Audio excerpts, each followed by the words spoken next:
Sıkı tut kendini benim için, çözülürüm seni ele verirsem eğer.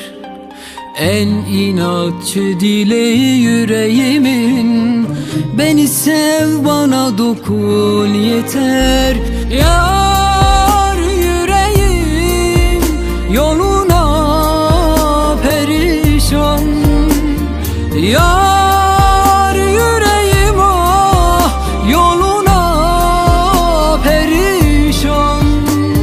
Bir benim ol, beni sev, bir bana sahiplen, bir beni sev, ikimiz bir beden.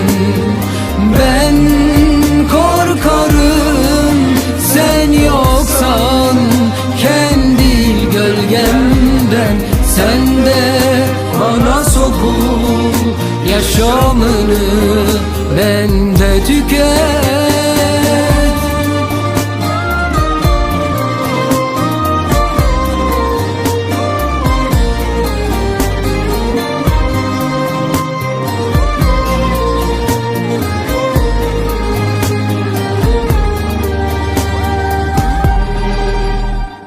Her şeyimle teslimim sana ben, kimsenin demesiyle senden vazgeçemem.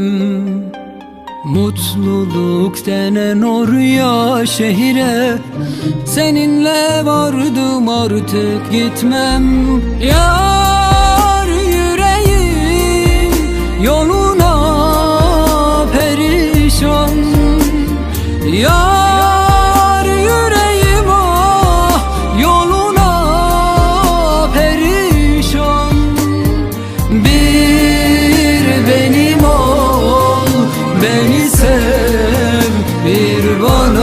sahiplen, bir beni sev, ikimiz bir beden. Ben korkarım sen yoksan kendi gölgemden, sen de bana sokul yaşamını bende tüket.